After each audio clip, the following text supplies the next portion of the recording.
If Jan has chances, you mean to beat Islam? Yeah. It's a fight business. Everyone Yeah. has chances. Everyone, and especially someone like Ian. Like he's been able to collect a lot of experience during his run in the UFC, and why not? I see him with a lot of chances.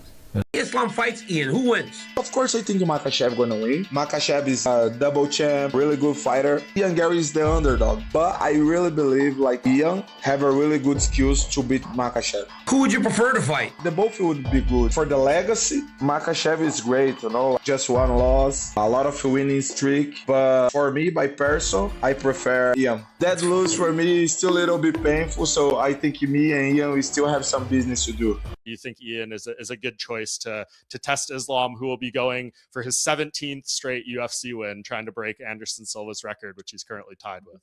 Oh wow, yeah, that's wow.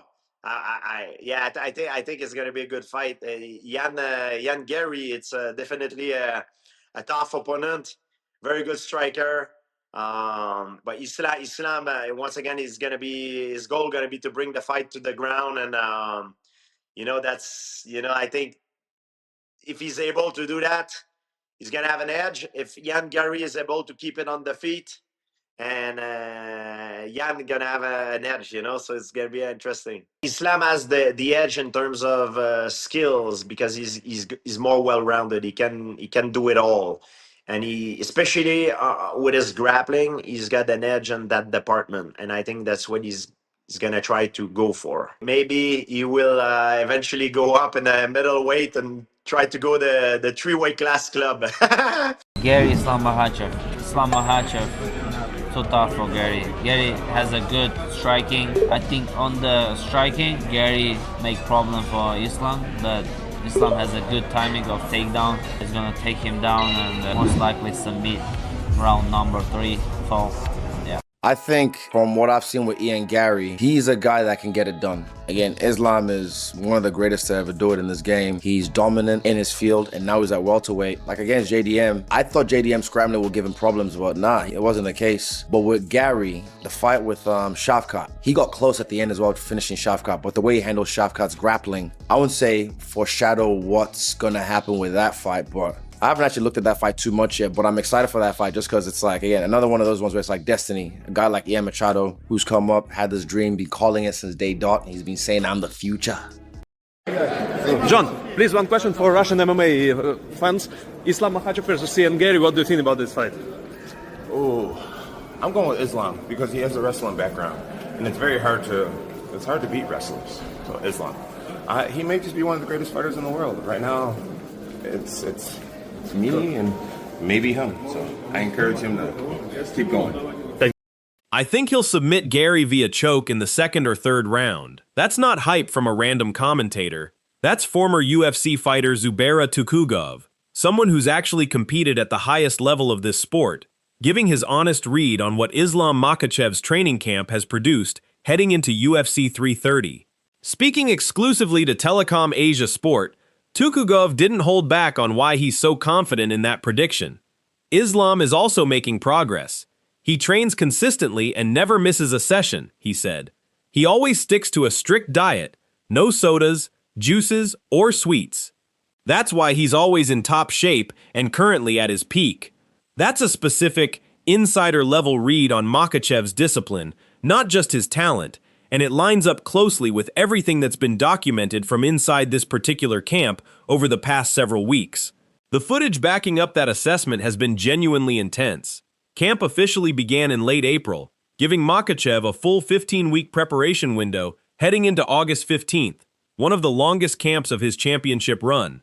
Instagram updates from Buka Boxing showed him doing punishing uphill mountain runs before sunrise alongside training partner Ibragim Ibragimov, a 10-0 PFL fighter, building the exact kind of cardio base that's let him maintain relentless pressure deep into championship rounds throughout his career. Multiple camp documentary series have followed the preparation closely, capturing extended grappling sessions and a training atmosphere that longtime observers describe as noticeably more demanding than usual.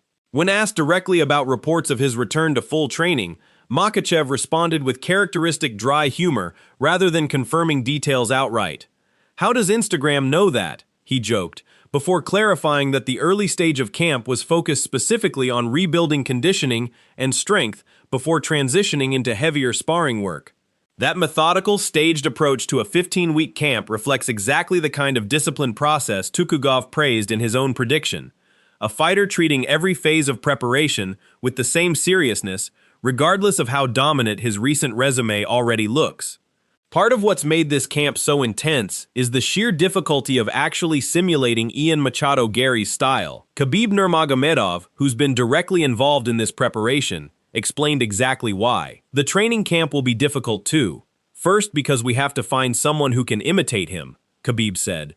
Very few, especially in this weight class. Gary's combination of 6'4" height, unusual range, and long-range striking simply doesn't have many equivalents at welterweight, which forced Team Khabib to get creative just to build realistic sparring scenarios. That solution came from an unexpected but genuinely fascinating source. American Kickboxing Academy founder and head coach Javier Mendez revealed that Professional Fighters League champion Usman Nurmagomedov has been brought in specifically to help mimic Gary's style in training. Think about what that actually means. A reigning PFL champion, a legitimately elite fighter in his own right, has been recruited into this camp for the specific purpose of recreating one opponent's exact tools: tall frame, long limbs, and range-based striking, well enough that Makhachev can drill solutions against it hundreds of times before ever stepping into the octagon. That's an extraordinary level of resource investment for a single training camp, and it tells you everything about how seriously this preparation has been treated.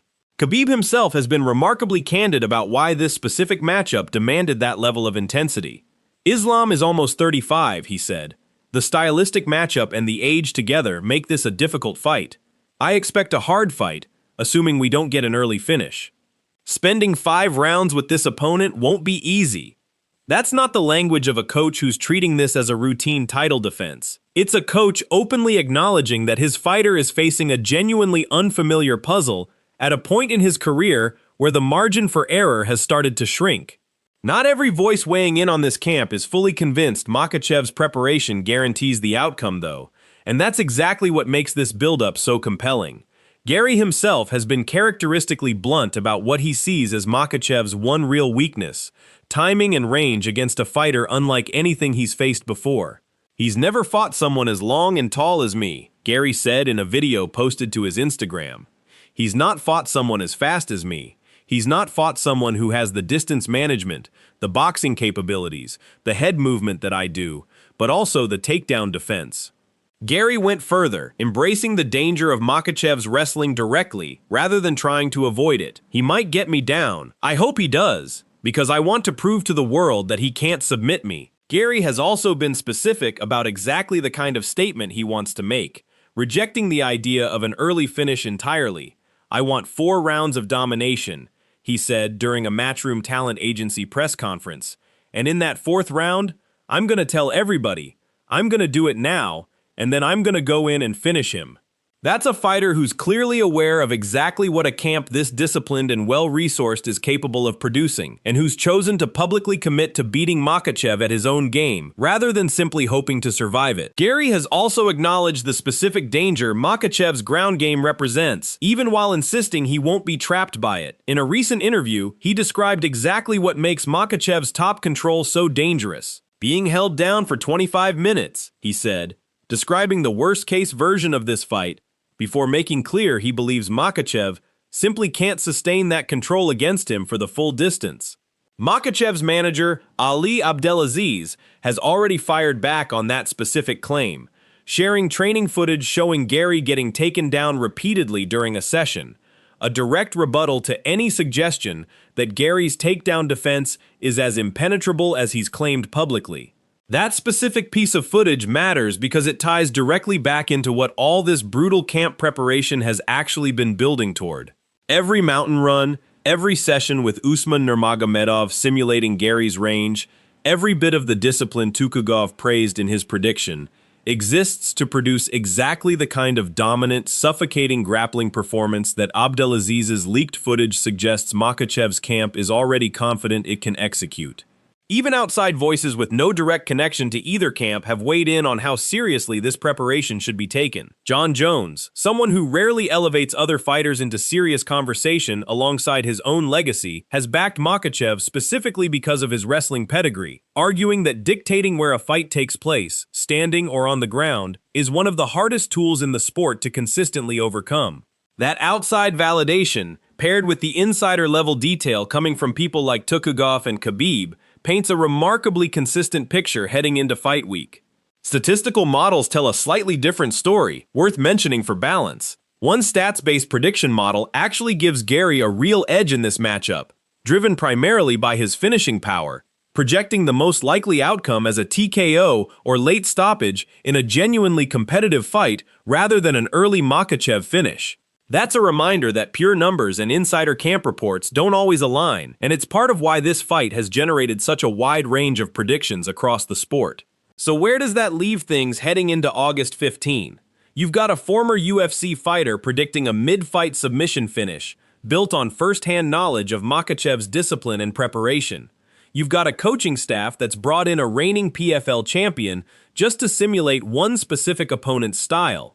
You've got a challenger publicly embracing the exact danger everyone's warning him about, betting his entire game plan on proving the doubters wrong. And you've got Khabib himself, a coach who almost never publicly downplays his own fighters' chances, openly admitting this camp has demanded something genuinely different.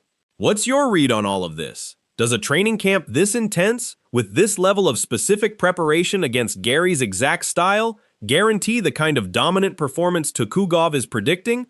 Or does Gary's confidence and his own detailed breakdown of Makhachev's weaknesses give him a real path to the upset?